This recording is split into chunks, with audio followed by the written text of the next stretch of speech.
झारखंड में आज 12 खिलाड़ियों को नियुक्ति पत्र दिया गया। मुख्यमंत्री हेमंत सोरेन ने प्रोजेक्ट बिल्डिंग में आयोजित एक कार्यक्रम में सभी को नियुक्ति पत्र दिया।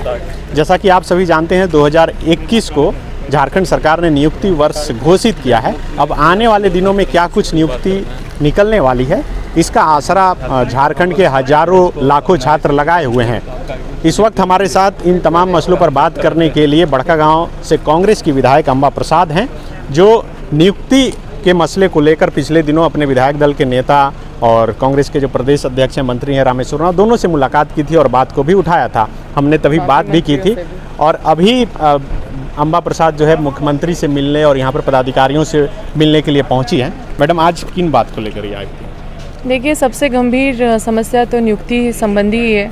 जो हमारे गवर्नमेंट टीचर हैं, जो 11 जिला के परेशान हैं, इधर उधर भटक रहे हैं कि 25% लोगों का रिज़ल्ट नहीं निकला है, तो वो भी चीज़ है। हिस्ट्री सिविक्स का जो मतलब अनुशंसित जो गवर्नमेंट टीचर्स हैं उनका एज इट इज़ है, उनको सेवा अभी तक नहीं मिला है। बहुत सारे और होम गार्ड हैं, फिर जेटेट हैं, मतलब इतने सारे अभ्यर्थी है कि मैं लिस्ट में किसी का छूट नहीं जाए, इसलिए हर चीज़ तो आपके संज्ञान में भी है, मेरे संज्ञान में भी है। तो मैं कंसर्न हूँ कि उनका नियुक्ति अब हो जाना चाहिए। कोविड भी अब थम गया है और मैं यही चेक करने आई थी कि क्या प्रक्रिया चल रहा है। सचिव से मिलने आई थी, कहाँ पे अड़चन है।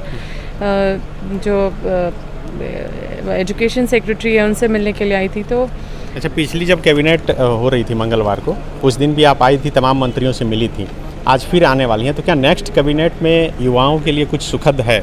देखिए, मैंने ही वादा किया था अपने जो मेरे घर आए थे कुछ अभ्यर्थियों से कि आपके लिए हम नेक्स्ट कैबिनेट में हम अनुरोध करेंगे। उनके सामने हमने सारे मंत्रियों को कॉल करके उनको रिक्वेस्ट किया था और मैं आके यहाँ पार्टी के भी और भी मंत्रियों से सबसे मिलके और उनसे अनुरोध की हूँ, लेटर दे के, एप्लीकेशन दे के कि आप नेक्स्ट कैबिनेट में पारा शिक्षक हैं, फिर आंगनबाड़ी सेविका है, ये सब के ऊपर कुछ आप ऐसे हमें बताइए नेक्स्ट कैबिनेट तक कि कब तक। और नेक्स्ट कैबिनेट में भी बहुत सारे अभ्यर्थी लोग को आप कुछ अच्छा सौगात दें, उसके लिए आप हमको मतलब आश्वस्त कीजिए। और उन्होंने भी आश्वासन दिया है, तो उसी पे क्या अभी चल रहा है, किस ओर ये प्रक्रिया बढ़ रहा है। तो मुझे आज आने के बाद ये फील हो रहा है कि अगले कैबिनेट में नियुक्तियों का और भी चीज़ सामने आएगा और बहुत सारे लोगों के लिए सौगात के रूप में आएगा। नियुक्ति वर्ष जो सरकार घोषित की है अभी शुरू हो गया, जैसे कि आज दिया गया 12 खिलाड़ियों को, और कई वैकेंसीज आने वाले हैं, जो पेंडिंग है वो होने वाले हैं। जी बिल्कुल, हम लोग को भी ऊर्जा मिलता है, कुछ अच्छा खबर सुनते हैं तो हम लोग को भी अच्छा लगता है। तो हम भी चाहते हैं कि इस ओर अब हमारी सरकार बढ़ी है तो आगे बढ़ती रहे और जो हमारे झारखंड में 5.5 लाख वैकेंसीज अभी पड़े हुए हैं उनको भी भरने का काम करे। आप देखिए, रेंजर साहब जो हम लोग बोलते हैं जिनको, उनकी एग्ज़ाम कितने साल से नहीं हुई है, अब तो वो लोग सब रिटायरमेंट एज में है। अभी 2 साल के बाद हमको लगता है कि एक भी आपके पास झारखंड में होम गार्ड रेंजर साहब नहीं बोल सकेंगे आप किसी को। सब लोग, सारे रेंजर्स लगे हुए हैं कि उनका जो प्रमोशन हो जाए, मतलब उनका जो एज है वो एक्सटेंड कर दिया जाए। तो ये पिछले सरकार में यह दुर्भाग्य था हम लोगों के लिए कि इन चीज़ों पे किसी का ध्यान नहीं हुआ और बहुत सारे ऐसे एग्ज़ाम हैं जो सालों से नहीं हुए हैं। पंचायत सचिव के जो अभ्यर्थी हैं, एग्ज़ाम हो गया, नियुक्ति के लिए फंसे हुए हैं। तो हम सच में हम चाहते हैं कि ये लोग का अगर ये सारा चीज़ हमारी सरकार करती है तो हमसे ज़्यादा खुश और कोई नहीं होगा। अच्छा, एक और आपके संज्ञान में लाना चाहूँगा, पिछले साल जो सहायक पुलिसकर्मी मोरहाबादी मैदान में आंदोलन कर रहे थे, जितने भी वादे किए गए कोई पूरा नहीं किया गया, ऐसा बोल रहे हैं वो लोग।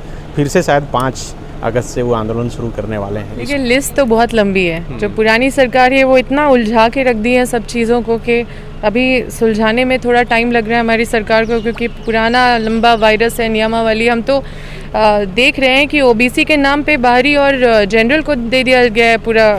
तो ये ओबीसी आरक्षण को लेकर भी सवाल इसलिए उठ रहा है। ओबीसी आरक्षण के नाम पे और लोगों को, ओबीसीयों को ज़्यादा जगह मिले, SC ST को जगह मिले, इस ओर सरकार ध्यान आकर्षित करके और वैकेंसीज निकालती है उनके लिए। लेकिन उसके नाम पे दूसरे लोग आते हैं, अपना जॉब लेके चले जाते हैं और अधिकारियों को नज़र नहीं हो पाता। ये तो बड़ा ही चौंकाने वाली बात है। हम ऐसे कई दस्तावेज लेके आपके सामने जल्द ही आएंगे। मतलब ओबीसी आरक्षण को लेकर जो सवाल उठ रहा है उस पर आपका क्या स्टैंड है? देखिए, हमारा झारखंड 50% से ज़्यादा यहाँ पे आबादी ओबीसी का है। ये फैक्ट है और ये तथ्य को कोई छुपा नहीं सकता। ये आप भी जानते हैं, हम भी जानते हैं। और जिस हिसाब से यहाँ पे ओबीसीओ को आरक्षण मिलता है वो एक मजाक है, एक बहुत बड़ा धब्बा है इस स्टेट में कि मतलब हमारे ओबीसी के लोग को बस राजनीतिक चीज़ों में बस यूज़ किया जाता है और बाकी जो जगह उनको देना चाहिए, जो जनसंख्या के हिसाब से जितना उनको रिजर्वेशन मिलना चाहिए बाकी लोगों को मिल रहा है तो उनको भी मिलना चाहिए, तो वो तो नहीं मिल रहा हमारे झारखंड में। और 14% इतना कम है हमारे पूरे देश में, इससे कम और बेकार स्थिति और कहीं नहीं हो सकता। हम चाहते हैं हमारी सरकार इस पे पहल करे और आप देखिएगा 2 दिन पहले हमारे अध्यक्ष रामेश्वर राव भी इस और स्टेटमेंट दिए तो हमें अच्छा लगा और हम चाहते हैं कि इस पे ज़ोर शोर से काम हो, लेकिन पुरानी तरह से नहीं। पुराने जो 14% आरक्षण दिखा के 10% आरक्षण दिखाया जाता था नियमावली में, और उस 10% में जनरल को आरक्षण मिल जा रहा है और ओबीसी बस देखते रह रहे हैं और उनका 53 मार्क्स आ रहा है तो जनरल का आ जा रहा है, उसमें वो मतलब स्थानीय निवासी दिखा के और ओबीसी का जगह ले रहे हैं। तो ऐसे कई चीज़ें जो मेरे पास प्रमाण के तौर पे आए हैं। हर किसी का गलत तरीके से आज तक नियुक्ति होते रहा है झारखंड में और ओबीसीओ को बस ठगने का काम किया गया है। तो बिल्कुल ये थी विधायक अम्बा प्रसाद जो नियुक्ति के मसले को लेकर यहाँ पर पदाधिकारियों के पास मिलने के लिए पहुँची थी और बातचीत के दौरान उन्होंने कहा कि झारखंड में आरक्षण के नाम पर ओबीसी को सिर्फ ठगने का काम किया जा रहा है और इसे लेकर भी वह आने वाले दिनों में आवाज़ उठाएंगी। शुक्रिया। Followup.in, like, share and subscribe. www.thefollowup.in